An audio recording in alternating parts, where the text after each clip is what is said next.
Hey, welcome to Taylor Way Talks. I am your host, Dawn Taylor, and I am I think the word is honored to be here today with my guest.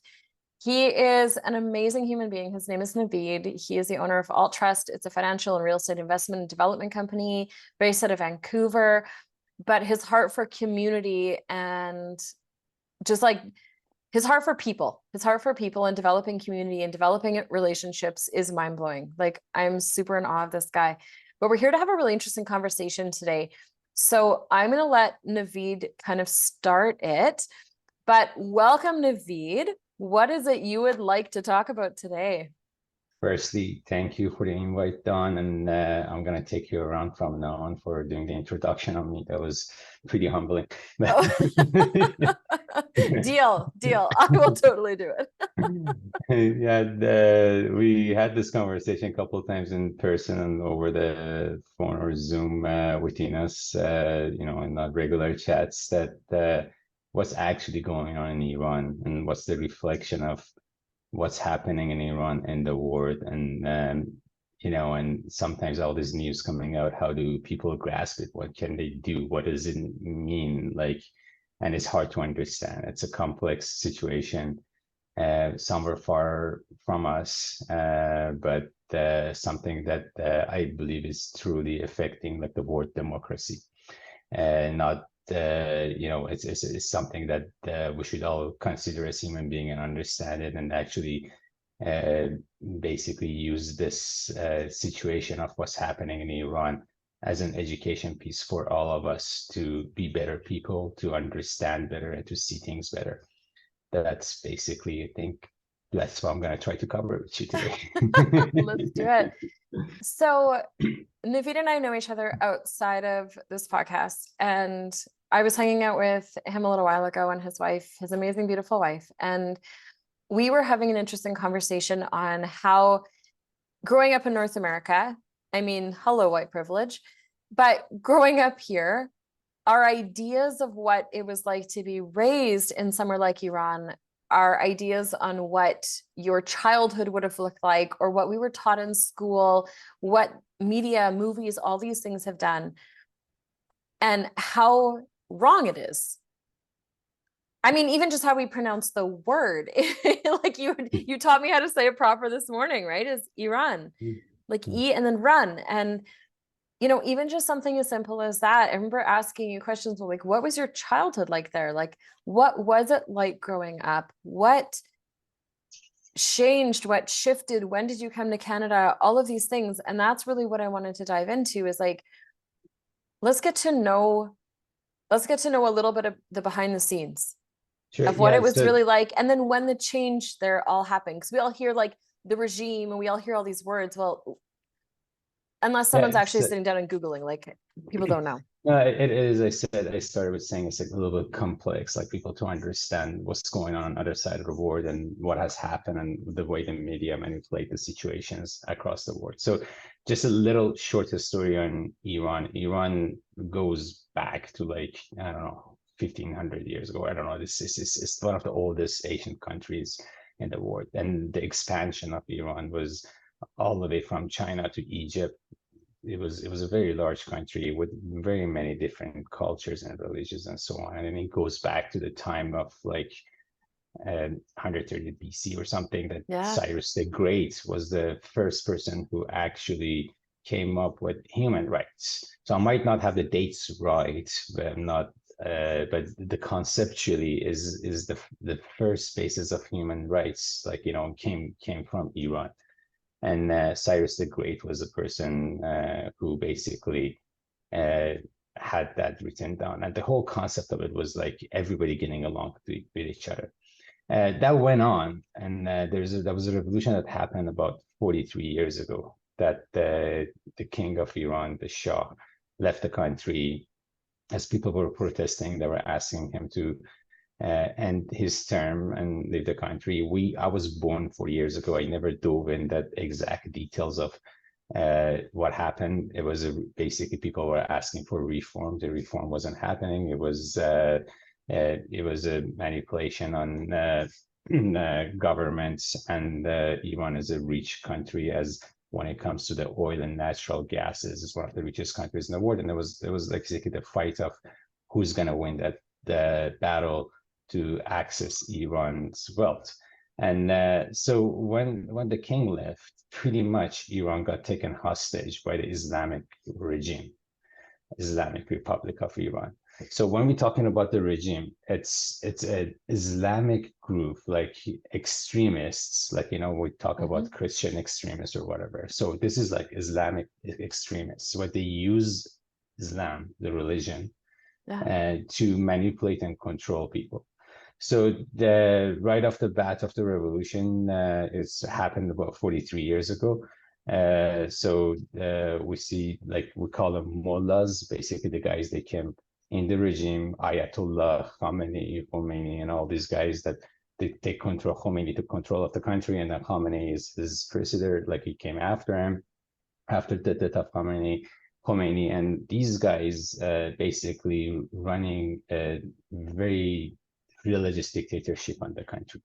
And the people past 43 years ago, they were living a free life that it's happened here, just like a life that exists in Canada. People along every other cultures were living together. You would go to the beach, somebody would be wearing a full hijab, a scarf cover, and the other person is a bikini swimming. So it was with respect within everybody's religion and culture. Everybody was living among each other. But once the revolution happened in 79, that government changed, and the regime came in place, and they took control with basically with having a war started between Iraq and Iran that lasted about 8 years. So I'm 40-year-old. Pretty much the first 6-7 years of my life was in the war. When you talk about the childhood, it was the families trying to pretty much play it normal. Hey, we're traveling to, like, the suburbs. We used to live in the capital, so often you would hear sirens going on, the bombs coming out. The families would make it like it's in the middle of the night, the siren goes up, like a game that you're playing hide and seek in the middle of the night, run down to the basement, to the shelter. So it was a lot of that in different cases, and it was a lot of bouncing around different countries with the different families hanging out. But within the shelter of your house, it was free. We could talk about everything. We could do everything. People wouldn't wear scarves. I don't remember an occasion or a party, an event we went to, or we had that alcohol wasn't served. My parents weren't really drinkers or anything, but we always, like, as a respect for somebody who comes in, they wanted to grab a beer or alcohol, we had it, even though it was illegal.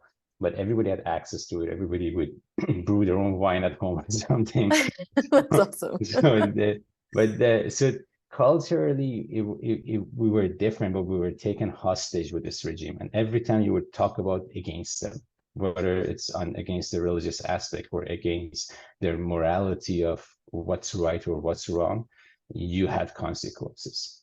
Okay, so let's backtrack a second. So we're talking about a country that right now is in the news for the morality police. People are being murdered. People are being killed for, like, having a piece of hair out. Yet this is the country that actually started the rights, like, movements of, like, no, we need equality and we need rights and we need all of this stuff. And was very the same, like, was very, very similar. I know I've met your mom. She's amazing, right? And, like, I remember I've talked to her about, like, what it was like, and she showed me pictures of, like, the younger years and everyone hanging out and getting along and laughing and cultures, and very similar to Canada. Totally right. Like, I have a picture of my dad with his buddies. They dress up like Beatles. They holding brooms and pots and pans, pretending the drummers and the singers and the guitar players. Like, so it was like, it wasn't lost with them. They had the common culture back then. But what has happened, like, over the past 40 years, these are some cool, crazy stats at the same time. So when the revolution happened 43 years ago, the population of Iran was 36 million. Right now, it's at 82 million. Wow. So it more than doubled. And crazier than that, 55% of the country is women. So 55% of this country are women. Yeah. So it is like to just grasp that it is so we have a country that the majority of the people were born under this regime. Yeah. The families, they went through a revolution, they went through a war, they went through a worldwide sanctions back to back because of this regime who's holding the country hostage. Yeah. And so there's a lot of suffering on the people who over 40 pretty much, right? That and even in late 30s and early 40s, like me, we come from a background of every time we talk in opposition of saying something is wrong in Iran, you get in trouble. We get in trouble. We had to be silent. Our parents would get in trouble, and they had to come and vouch for us to get us out, and either would cost them money or financial situations down the line, or not being able to exit the country. So it was always problems that comes with it. So we learn to be shut up and work and just obey whatever it is and not understand or not have the guts to create a change. But that's gone on for way too long. It's been 40 years now. And then we have more than half of the population of the country under 40. That means like median age is 32. We have a lot of Gen Zs. We have a lot of youth in that country. Median age is 32. Yeah. That is a young country. Exactly. And then you trying to ask them, imagine like even in the US, right? The gap of having President Biden and before that Trump and wanting to run again and so on. The age of this presidents, it still works because the country of US is not that young, right? Imagine if US was younger, you cannot relate to somebody in 70s to dictating how your word should lay out, right?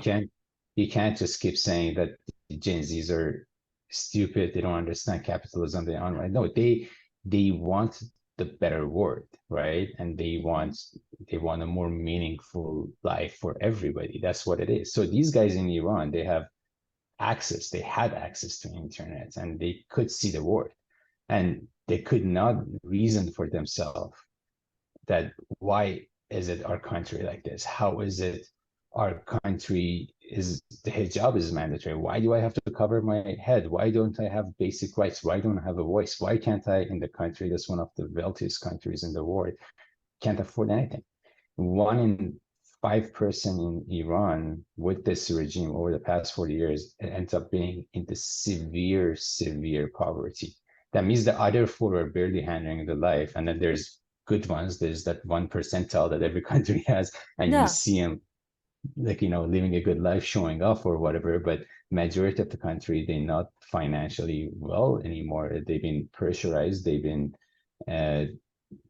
limited to what the government is putting, doing to them. So they basically, all the resources of Iran, all the oil and gas and natural resources of Iran are getting used and sold to China, Syria, any countries, Iraq, like any countries that it's surrounding, any other, I would say, or Russia, any other dictatorships. And the dictators are benefiting from them. And also Democrats across the world are benefiting from the situation that has happened in Iran. But the people in Iran, they've been suffering. And then the event that happened with Mahsa Amini, that she got brutally murdered because her hair was showing. It was the trigger. It was like hitting the bottom of the pan for people. It was just like, that's it. Like they just burned. And so everybody started screaming and yelling. The difference of this time is that we have the women in front of the whole revolution. The men are walking side by side with them. They screaming side by side with them, but it's the women in front of it. And just the guts on this woman, it's really hard to explain unless you've been in that country. Like we're just talking about it, showing a little bit of hair, got the girl killed. You can't talk against the regime. They get you jailed. Like there is this one famous prison in Iran. It's called the Venus in Capital. Basically the people that they're imprisoned there, majority of them are the most intelligent people of Iran. They're basically, you know, people that ever said anything right about human beings, Yeah. they get to be jailed. Anybody who's intelligent in any level, whoever wanted the freedom for people, whoever was any level of activists that raised a voice and was a voice for people, they jailed them. And they not shame of it, the shame of it.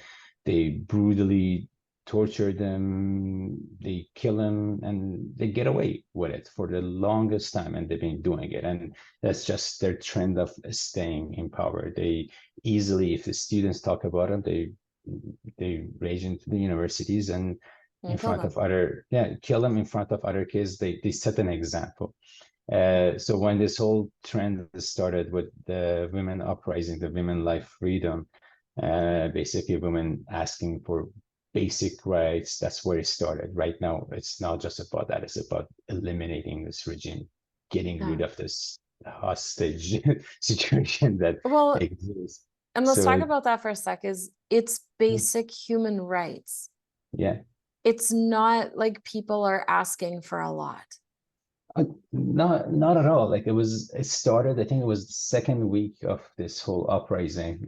People started with a hashtag on Twitter, and they were saying that just write, why do you want this revolution to happen? Like, for what reason? Yeah. And then it became a famous song. For in Farsi is Baraye, and then people go on like, Baraye this or that. So a lot of it is like just for being able to dance on the street, for being able to kiss your lover just in place Yeah. that you wanted to. And that was the basics. And it goes like, for ending the poverty, to not see a 4-year-old diving into the garbage trying to like find food. And then is like, and it goes on. And that song, like you gotta, I'll send you the translation of it, that Rana sang in the closing of The Voice in Germany. And it is just so beautiful and deep, even though it's so basic. And Yeah. then we don't realize how fortunate we are that we have so many things that identifies us as free, Yeah. that we don't even recognize or realize. And then these guys are literally going, taking bullets on it. Like, there's videos like somebody's getting shot, and then instead of people running away, there's these young girls and guys, they run in front of the cops. They're like, shoot me if that's what it takes for freedom. Like, somebody got shot beside him. Like, to have, like, to have it to that level, and to A make that whole a different level of desperation, right? yeah, yeah. I like desperation and fighting, like giving up your life so one other person does not have to go through what you're going through, or Yeah. have a life that you're having. So uh often you see, like, you hear like right now, left and right, like a 17-year-old died, 16-year-old got murdered, like 15-year-old got shot, a 9-year-old got shot. Yeah. So there's all these things that you constantly hear, and then you find out their last tweet or their last Instagram post is like, if this is going to be my last post, I just wanted to know that I gave my life for the country, for the freedom of every one of you guys. And then there's every time, there's a burial or something, everyone's like saying, like, every one of us that dies, there's another 1,000 of us that wakes up. So it is a situation in Iran that people are dealing empty-handed with the most brutal regime that doesn't hesitate to kill kids, kill women, kill men at any level, any age, to just say that they didn't kill that first girl. So up to date, within their own stat, I think they killed close to 500 people. That's their own stat. It's definitely way more than that. They have Always. jailed over 18,000 people. That's crazy. Just think about it. The 18,000 That is people an that they insane talked number. against the regime, they've been jailed, they're getting tortured, and about 500 people are dead. So this regime can prove to the world and their people that they didn't kill that first girl. That's basically what it is, right? Like, So let's jail 18,000 people, kill 500 more just to prove that we didn't kill one. we didn't kill one. That wasn't, no, that didn't Oh my happen. word. And you guys are wrong. So it is, and often, so I'm gonna try to get to the point that, like, what have we heard or what have we know in the West here Yeah. about Iran? How does the government keeps us so limited educated on that segment, and why?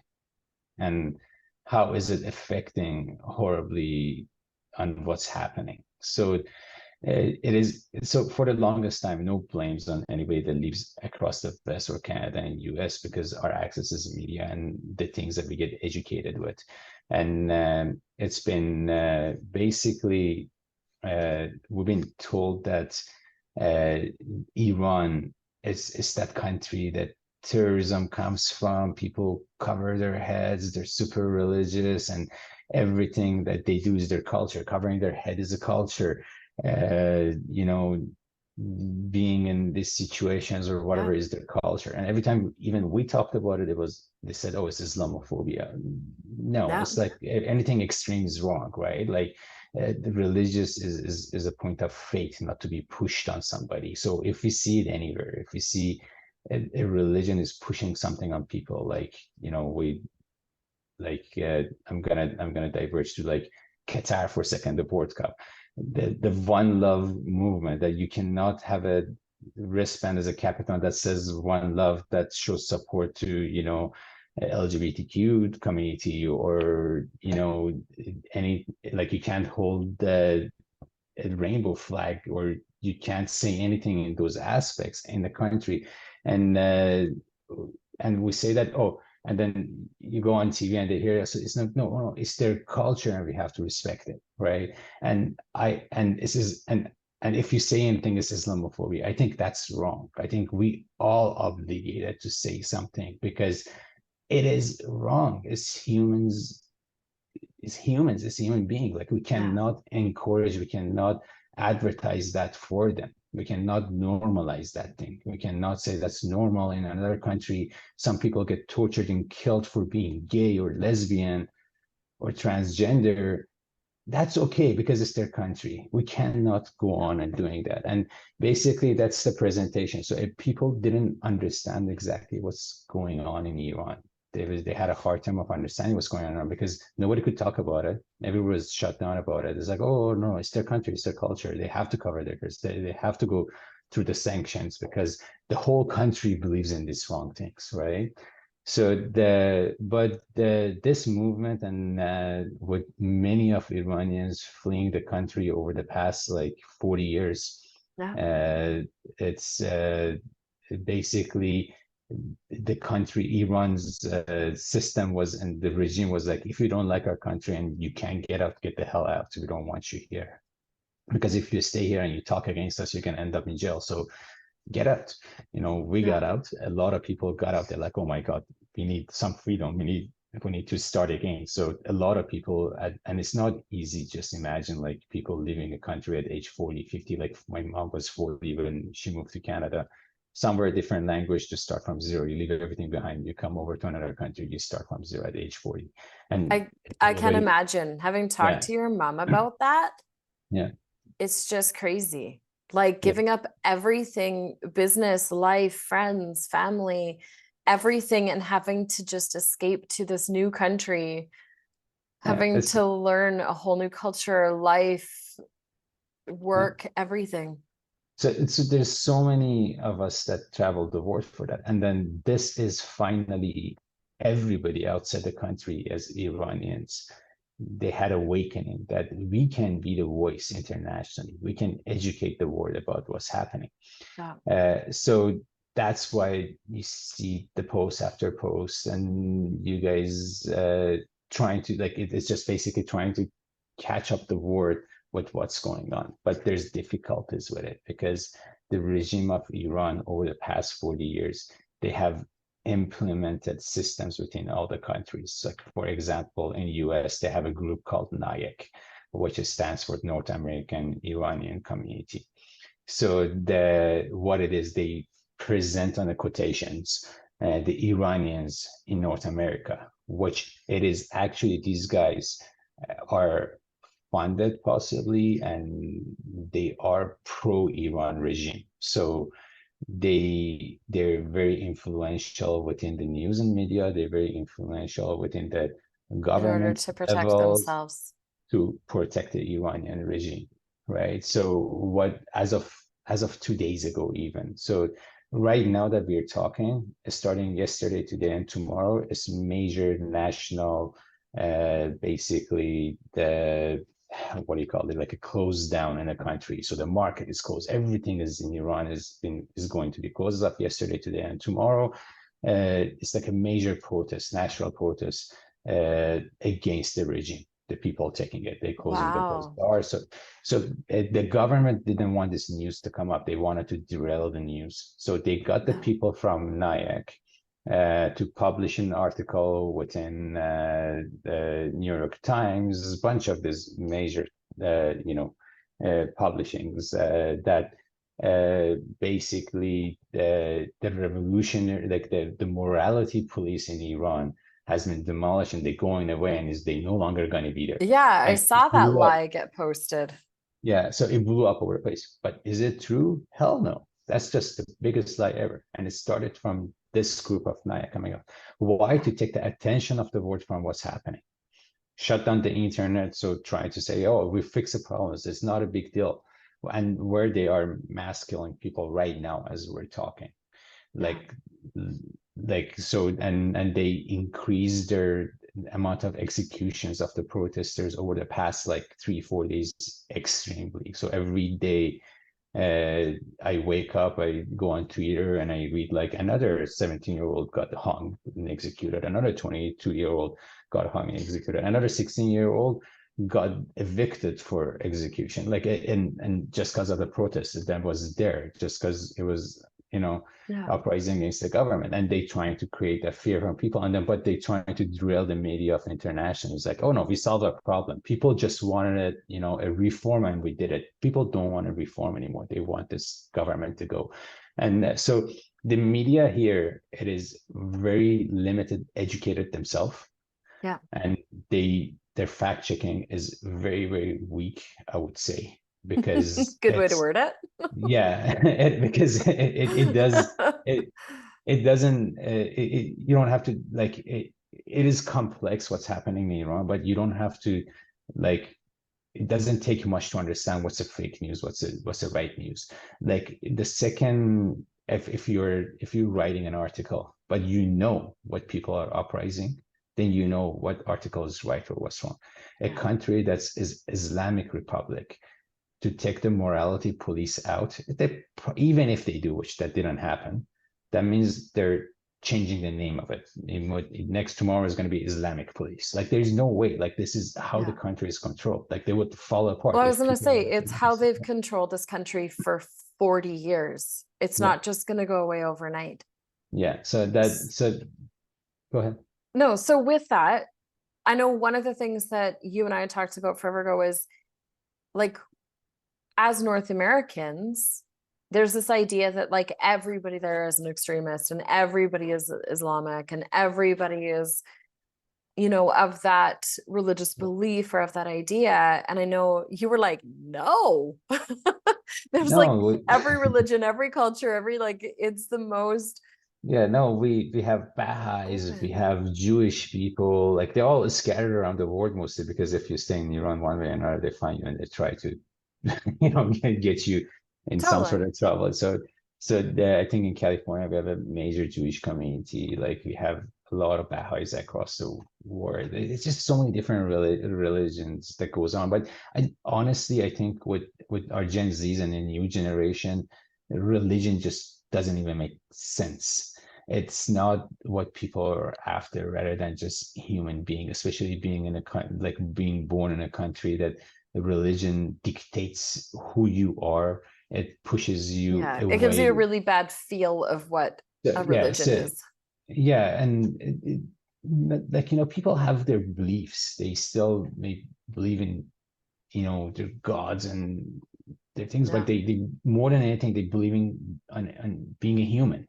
Like you're born a human, and whatever religion comes your way, it's secondary for making you a better person or so, but not to dictate who you are going to be, how you're going to be. And the fact that like using religion to kill people and do things like, this is It's like so that. horrible. So a lot of younger people, they don't stand for any, like I said, like more than 50% of the country has been born after the revolution, and they've been born with access to internet and knowledge and information, and they're saying that we don't want this dictatorship, this umbrella over our head that's suffocating us. And basically that's and sadly down there the regime is in control, so people don't have a voice here. We can all raise our voice, and our politicians, they have to satisfy to get elected for the next round. So you say, hey, the daycare is expensive, and then next day $10 daycare. You say, like, at least they say stuff, they do stuff. Maybe 80% of them it fails, but at least they try. But the things that goes on in our countries here, we're fortunate because we do have a voice. Not saying that things shouldn't be fixed here and improve here. Things like our healthcare system, or it's a bit of a dumpster fire here right now. Yeah. So like, it's and it's, it is a lot of things needs to be fixed here, but it's basically taking a pause and realization of like what we have and appreciation of it. So it gives us the energy to go on and fix the issues that we have to always improve the country that we're in. But on the other side, it's understanding what we have in this world and just wanting the rest of the world to have a bit of what we have. Because often I think, like, if we understand what's going on between Russia and Ukraine, or what's going on Afghanistan, like what's happening to the women in Afghanistan, or what's happening to Iran, how they murdering kids, how they raping youth girls to set an example for other girls to not come to streets murdering them, like things like that, how those things are happening. And there's things happening all across the world. I'm not limiting it to anything. If we understand it and we close our eyes and we're selfish to just ride our own boat, we have to question our ethics. We have to question our being. Are we? Yes, okay. Right there. Yeah. So it is hard. I always have this conversation with my business partner that it is easier, like, you deal with different people within different parts of your work. It is often a lot easier to be stupid, to be ignorant. That's a good way to word it. It is so much easier to be ignorant and stupid than it is to actually face what's going on. And to be a better person. If every day you wake up and say, I want to be a better person, it is a fight. It is challenging because you have to question yourself. You have to understand your acts. You have to understand what's right or what's wrong. And that goes on. And often we've been taught through our life here that, just go on. Your challenges is just the affordability on the housing. Your challenges is just a bad system in the healthcare. Yes, there are challenges. These are the things that we all have come together and fix. And I take it on my shoulder within our own projects or whatever, trying to fix, to bring a little bit of essence of affordability and everything into it. But these are minor problems. Where our homeless here are funded like by the government, they have opportunities. I'm not saying, again, we have a system that we clean them up properly or we take care of a problem. We don't have not that. At all. But a homeless person here is pretty much in a top 1% of the world. Like, we have to understand the grasp of the fortune. Pause there for a sec. Say that again. The homeless in Canada probably in the are probably in the top 1% of people in the world. Yeah, just think about because of the funding and everything. Yeah. So, and not saying, again, if the funding is used properly, if the system is used properly. I'm not saying it's being used properly. But I'm just saying I'm sure someone will get mad at me for saying that, but access to the healthcare, access to the funding, access to being able to not sleep hungry, you know what I mean? Like they can, like, again, the system is wrong because a lot of them on the corner of Hastings Street in Vancouver is a torture every time you drive by there. Like, I get in tears sometimes looking at some of them, and it is the system needs help, but they are still to some level way more fortunate. And then once we understand that as a person here, when we're walking around and when we're living our life, we should take it upon ourselves that how can we help the world as a whole? And that's always an exhausting thing to do, like, because we have a life ourselves. I still need to catch my, I don't know, Pilates class or soccer game, and and deal with, you know, work and business and this and that. And at the end of the day, what can I do? It's across the board, you know, whatever. But I think we have to all value what we have, and then part of like, you know, it's like, you know, we all make money to have a good life here, but it's the part that we give back is what makes us you know, like it gives us a meaning to our life. Like, you know, it's, you make your living by money, but you make life by giving back. And often that giving back doesn't have to be that complex, right? It could be just raising an awareness. It's just asking basically, or pointing out what's happening. We can't expect, like, as Iranians, like what we saw and what tortured us outside of Iran is that we see like Iran being in a United Nation, Iran being in a G7. We come left and right, people from this terrorist regime, they end up in New York on negotiations. There's negotiations about nuclear, there's negotiations about this and that. And it's so horrendous and it's so painful. And because the government ties, they normalizing it, so they kept doing it. Imagine Iran killing women for a little bit of hair. Women cannot go to soccer game. They can't travel outside the country without the dad or the husband permission. If the husband dies, they don't get to have the kids. The kid goes to the family of the dad. Like there's so many things against like women rights. So like I can go on forever. And so what you wear, what you say, all those things matters. And then they had a person on UN Women Rights Department. So that's the word, normalizing it, saying that that's their culture and that's what it should be. So so we have to really, like, you know, understand. We have to really as people to digest things ourselves, and that's not normal. That's not normal that our governments goes shakes the hands of this terrorist regimes and makes a dealing for them. A lot of this anti-riots, you know, tear gases and bullets and guns are imported from US and Iran indirectly, directly, like from US and England to Iran. So it is, so there's dealings that happens, right? So once the whole world stands against a terrorist regime, it stands, not even that, it stands for human rights of those people in Iran, then these governments, they can't simply deal with the Iranian regime, the terrorist regime of Iran that's taking the country hostage. Then they have to ask them to close their embassies across the world. They have to basically arrest or deport every related government member with all their monies seized, like exactly what they did with the Russian oligarchs, right? You know, and if that effects happen, then that regime crumbles, and then the people will be free, because if they can't buy everything that they're buying with money, they will fail.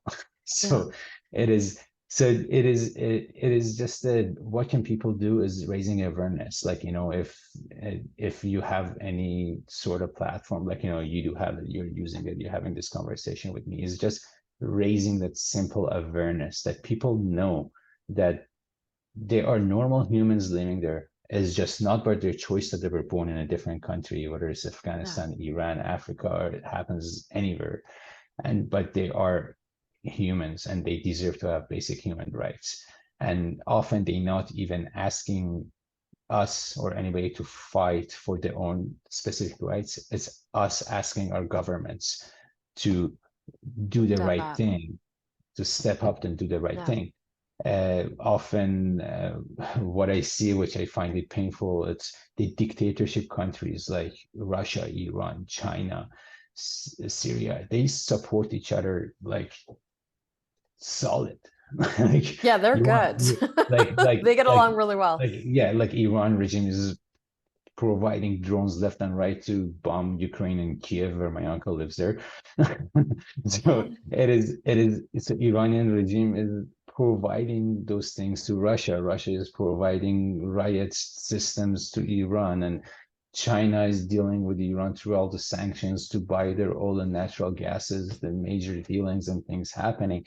And then as a democrat countries, what are we doing together that not validifies them? To give power to the people by not validifying them. Like, that's all we need to do. We just need to, and basically is raising up to our government and making a noise and making them understand that the things that they have to do. But Canada made a move.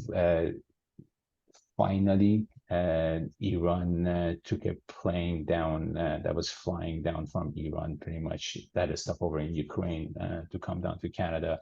They killed about 170 Canadians, mostly Iranian Canadians, but Canadians nevertheless. Another 60, 70, I think, people were in there as exchange students coming here to study. And so that plane got, like, literally Iran regime, they shut down the plane. Accidentally did it. They wanted to kill somebody in there or whatever, we don't know. It took over 1,000 days, over 3 years, for Canada to basically take an action against what has happened there. So trying to, finally we're at the point that we, in Canada, we're calling the IRGC, the Iranian government, whatever it is, the terrorist group that they are. Yeah, the terrorist Iranian, regime. Yeah. Yeah, they finally, calling them a terrorist regime, they finally having, they're going after the people from that regime here. They're trying to kick them up one by one, and but that's Canada. That's a small pocket of the world where we need the world to step up. We need US to step up. We need all the Europe to step up, to close down the embassies, to identify this regime as a terrorist regime internationally, and not allow these stupid articles to not normalize these things that happens. Like, if you understand, it's a simple understanding for anybody in the publication sitting out there. If there is any article that ever comes out right now that it's not clearly about getting this regime out of the country, ending the Islamic revolution, then it's a lie. It's a lie. No change of morality, please. No stepping down of the leader. No other news. It's just a distraction, it's a propaganda to distract everybody, distract the world from what's happening, so they can continue their mass killings. They can continue to do what they're doing, which is so horrible. So one of the things, I'm sure, like, when you and I had first talked about this, I mean, like you, my heart breaks. It's funny, I just did an Instagram live this morning talking about, like, if every single person did one nice thing for someone this month, whether it's donate money to something or buy a meal for someone who's homeless or whatever it is, how different would our world be if everybody did something? And I just did a challenge to people, and it's interesting. So there's already messages coming in from people going, thank you for reminding me of this, so I can actually do something. But when you and I first talked, right, my heart was absolutely broken for you, your family, all those women in Iran. Like, but then my first question was, okay, but what can I do? Yeah. But like logistically, what can I do to actually make a difference? Because I don't know how to kick an embassy out of a country, right? No, and so one of the things that you had mentioned was, you were like, even just write letters, send emails to your government, and like make a noise, post on your social media, share this podcast so people can actually hear what's going on, and make that loud. Yes. Can you send those letters again so we can put them in the show notes for people? Sure. Yeah. It often, these things are exhausting for people, because you don't want, like, yeah. So, but it is just often that single post, that simple hashtag, like Mahsa Amini hashtag, the girl that they killed at 22 because of her hair was showing up. It broke the records of hashtag on Twitter ever. So, and it's still continuing. So Yeah. just making the sense that like, hey, we like, in any level to tell the world that we are watching, because that has an effect. People don't understand that we use our social media often just for fun and maybe sometimes the wrong way, but we all have this weapon of saying to the world what's normal and what's not normal, right? Yeah. So it often simple as that like, if you take a, you get an understanding from this podcast, or you do your research, you hear something that it really goes to your heart and you see it's wrong, and just simply saying that, taking that action of just like, hey, you know what, uh, I am with this woman in Iran, and I hope, that regime falls, right? Get them like, to get that message of like, nobody in that country in a right mind would want that regime to stay because Yeah. it's wrong. And yeah, for sure, like, there's letters that has been sent to the parliaments and the UN, and that could be used. And but again, often the easiest way is making a post, having some hashtags that brings attention to UNICEF. Why is UNICEF not doing much with regards to kids in Iran? What happened? What is, UN just announced starting investigations in Iran. How long that investigation is going to take, right? Like, Yeah. investigations happens in 2 years from now is 2 years late. The investigations that happened 2 years ago, that's what was needed. So how long are we gonna Right. how long are we gonna wait for that? So it is a little bit of just basically getting awareness, if the UNICEFs and the UNs and the governments in the world, that they see that they are getting mentioned against this revolution that's happening, they have to act faster, because the message to them is like, the world is watching you. Are they gonna fill the word? I doubt it. And one thing I want to say, that the people may not care about another country, maybe whatever, Iran, like any other country. Yeah.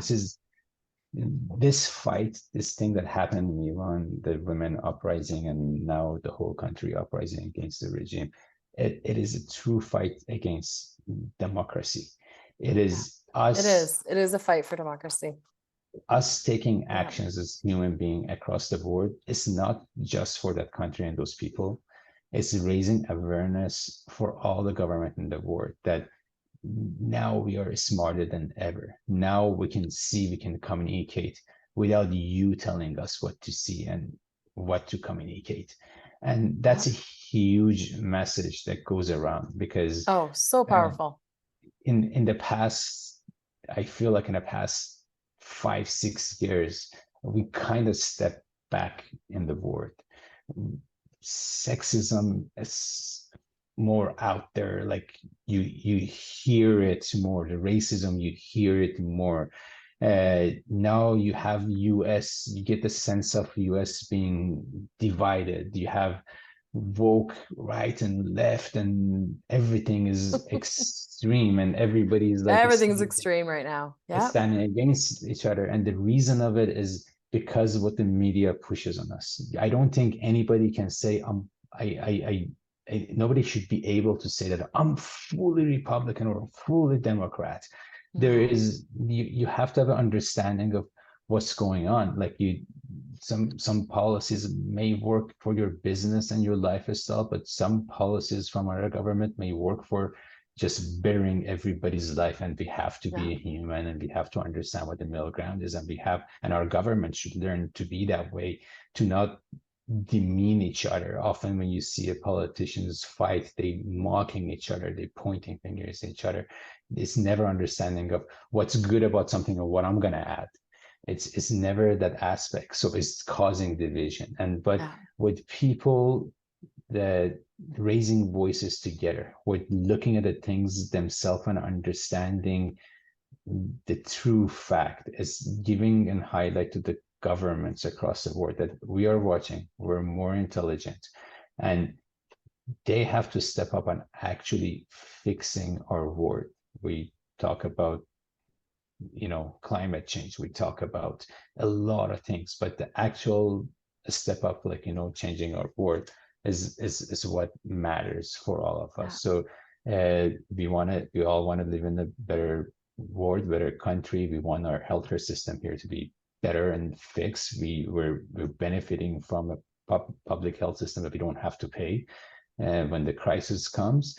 But it shouldn't be like, in a normal day, you don't have to pay. But when the crisis comes, that's the time it works. But it doesn't usually work on other levels. So, so we want to help. We want to help on that. We want to be able to use our immigrants that they come here with all their knowledge and educations to follow the system better, so the country can grow faster, rather than limiting it to the people that they save the country here, right? So it is a lot of things that needs to be fixed here, but and it starts from us voicing our concerns to the government as a whole, as saying them that we see it, we understand it, and then not often with mocking them and criticizing them, with making them understand that we're watching, or making them understand that we know what the right answer is, and we're watching to see when you deliver it, right? And the more and more we put the voice internationally towards everything, the better world we're gonna go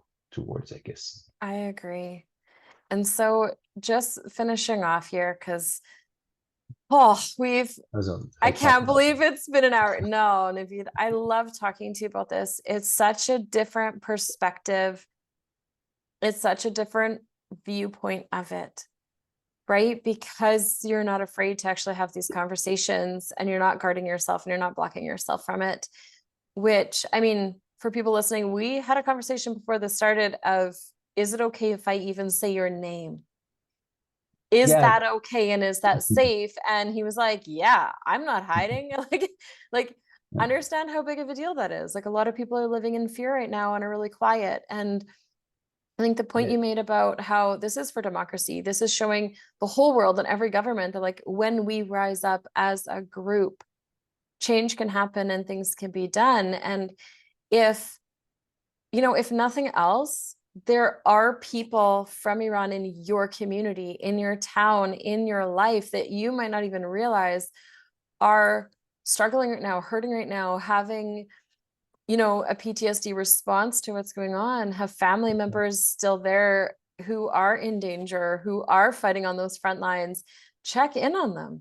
See how you can support, how you can help, how you can do that. But send the letters to your governments, do the posts, share it everywhere, so people actually have an idea. But more than anything, I don't know, this was like the start of our conversations we ever had on this, was accept the fact that we're ignorant in so many of these areas, and do the research, start asking questions, start looking and spreading the awareness, even just knowing what is going on.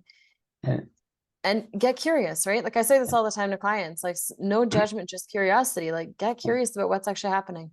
And it's okay to ask questions. Like, yesterday somebody had a post on Facebook about, that basically this morality police in Iran has been put aside. And right away I wrote a sentence on it that, like, hey, this is not the right news because of these reasons. Here is where you can get more information, right? So it is okay to ask. It is okay to talk about stuff. You don't always have to, let me put it this way, you don't always have to make a statement that what it is. You can ask the questions to understand. That's how we grow. And you're hitting cancel culture right there. Everybody is so scared. Everyone is so scared right now to ask questions and to actually go, hey, I don't know. Like, how many questions have I asked you about what it was like growing up there and what's actually going on and what's really happening there? Because but I said, I'm like, I'm going to come across as a complete idiot. Like, I don't know. I just know what I was taught in my small northern BC town in high school that did the best they could. But, like, I want to know more and what I can do, which is why we're doing this podcast and having this conversation, right? Yeah, and then you said it, like, it's often a lot of people my age in Iran or outside of Iran that has relations, relatives, families, maybe even financial situations in Iran. They're Yeah. afraid to talk because back of their head is like, what if the regime doesn't go? I'm being vocal and I have so much to lose. Yeah. But my answer to them and to myself is that what do we have to lose that a 14-year-old or a 9-year-old that's getting shot that doesn't have to lose? Wow. We can't. We know better than them. If anything, I think they way better people than I ever be. And we have to understand That is that humbling. 9-year-old or 10-year-old that stands in front of the bullet, that 16-year-old girl that removes his scarves and fights for their people. Yeah. Those guys, that's what we have to be their voice. And we can't hide, as I'm saying it to my fellow Iranians, that they're afraid sometimes to step out in the street. They're worried about their families. They have the right to worry about their families. They have the right to worry about their financial situations and everything.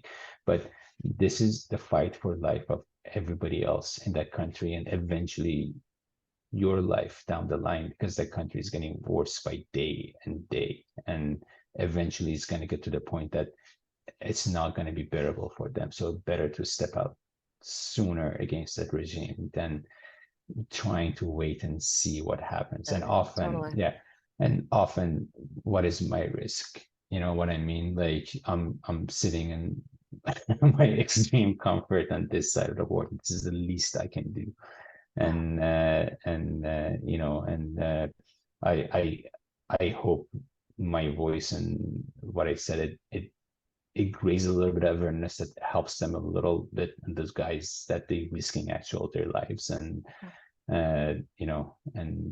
basically, lastly, I just want to thank you for dedicating this time in your podcast and No, you're welcome. getting this on. Seriously, this whole podcast is about like the things no one wants to talk about, the hard conversations. And this is one of them, right? This is one of them, and it's very special to my heart. You know how much I love and adore your family, and how special you are to me. And yeah, like having these conversations over these last few months about what's actually been going on, and even just being able to share that with my inner circle of like, hey, do you guys actually know what's happening right now? Have you been actually paying attention to this? Has been really powerful. And I hope this episode goes viral. I really hope it goes viral, strictly for the fact of I want people to hear and understand what is actually going on and just shift some perspective, if nothing else. Thank you, Don, and really appreciate your time putting for this and inviting me to your show. Well, you're so welcome.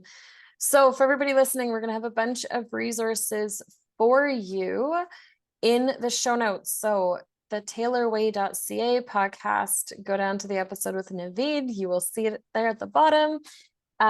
This episode, by the time this episode comes out, it's going to be a few more weeks from when we recorded it. We're at right before Christmas right now, but when it comes out, I will try to have an update for you on what's going on in those show notes. I'm also going to get some resources from Navid on where you can go to follow to get better news of what's happening. And maybe even a list of like the rights that are actually being taken away. Because I think right now a lot of people believe it's just the hair. That's it. Like it's just the hair, and that's the issue. And that's what everyone's trying to do. And just like, come on, put on a scarf. It's not that big of a deal. But when you talk about, women aren't allowed to like travel without their husband's permission or their dad's permission, and all of the rights that have been taken away from 55% of this country, we will put together a list of some of those rights, some letters. We're going to give a ton of information for you guys so that, honestly, being a little bit blunt, you have no excuse. You have no excuse to not know what's going on and to not be able to do something about it. So check out the show notes. If you enjoyed today's episode, please leave a review anywhere where you are listening to your podcasts. And again, thank you so much, Navid. This was awesome. Thank you, Dan. All right. Take care.